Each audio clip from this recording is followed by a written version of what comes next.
Every year, sudden cardiac arrest kills nearly 300,000 Americans.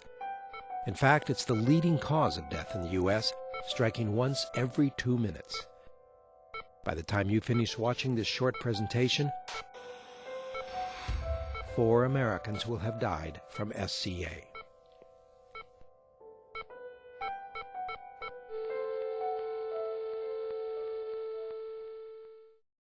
I had my sudden cardiac arrest at the age of 17.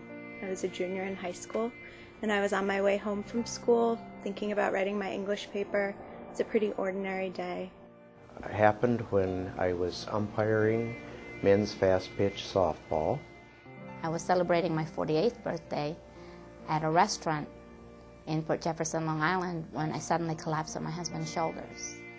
I was talking to one of my coworkers in the ladies' room, and I understand that she heard a thump, and I had fallen out. I was alive when I got on the sidewalk, and I knew that. But somewhere along there, I died standing up.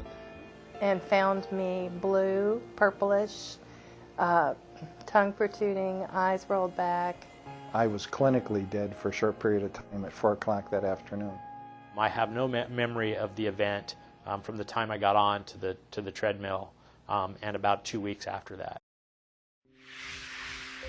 Sudden cardiac arrest, or SCA, involves an electrical disruption of the heart's rhythm.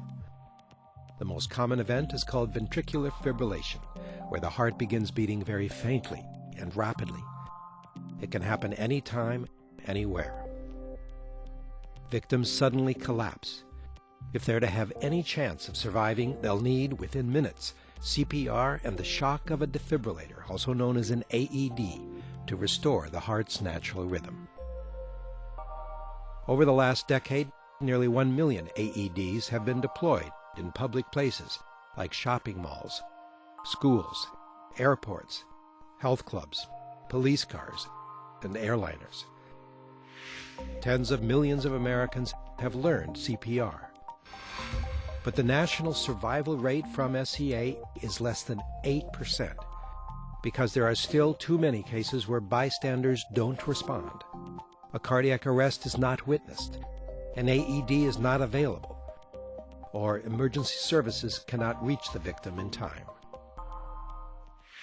Tens of millions of Americans are at risk of sudden cardiac arrest due to factors such as a family history of sudden death, coronary artery disease and heart failure, a previous heart attack, smoking, obesity, and diabetes.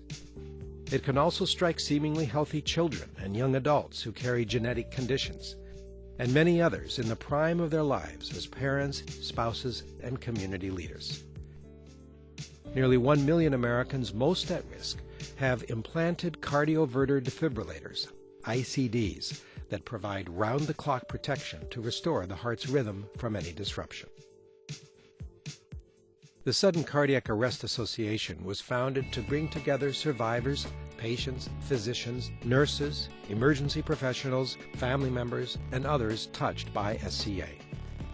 Our network of chapters, affiliates, and volunteers work in their communities to educate the public about sudden cardiac arrest and advocate for better emergency response and better access to preventive medical care for those at risk.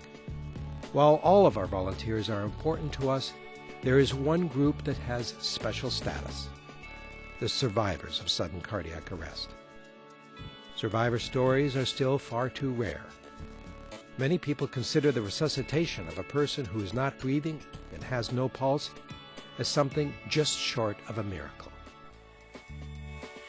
I'm a really lucky guy, and there's too much luck in the equation for who gets to live and who doesn't get to live when it comes to sudden cardiac arrest. My son said, "Mom, I wasn't afraid until I saw your head hit Daddy's shoulders." Everything in my body that could fail, failed.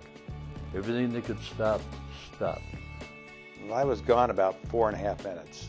And by then, with the combination of the CPR, the 22 shocks from an AED, they shocked me 22 times. She says, it's a miracle that you made it through the night. Our goal is to have more miracles by helping communities build better emergency response with broad knowledge of CPR and wide deployment of AEDs. And better yet, to prevent SCAA from happening by ensuring that people at risk seek out the appropriate care from physicians who specialize in heart disease and cardiac arrhythmias. To do that, however, the Sudden Cardiac Arrest Association needs your help. Every day, we hope you will be an SCAA hero. Be prepared to help someone who has collapsed. Advocate for the deployment of AEDs in schools, office buildings, houses of worship, police cars, and other community venues. And know the risk factors and talk to your doctor if you or a loved one should be seen by a cardiac specialist. If you're still unsure about your role in the fight against sudden cardiac arrest, perhaps words of wisdom from some of our sudden cardiac arrest survivors will be your inspiration. You can't be a doctor, but you can take CPR class. You can recognize the warning signs. You can recognize what to do, and that's something that there's no excuse why you can't do that. Somewhere along the line, get yourself checked out by a cardiologist and trace your history a little bit to find out if it runs in the family. The ICD gives me a huge sense of confidence. I feel safe. I feel protected. I've scuba dove in the Galapagos off the coast of Ecuador. I've been running marathons, and I've also done a half Ironman triathlon. Make people aware and they can jump in and do something about it, not just stand around. Every high school student shouldn't graduate without knowing CPR and how to use an AED. I was at a restaurant and we were just talking about things, and he said, you know, I'm getting ready to go in the hospital to have an implant.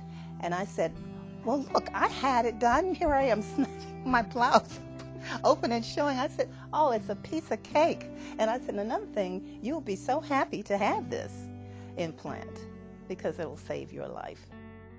Automated external defibrillators save lives. It saved mine, so it could save your loved one too. We just need people to understand that this is nothing to fool around with, because it could be your child. It's not just, you know, a grandparent like myself. It could be somebody very young. For more information, please visit suddencardiacarrest.org.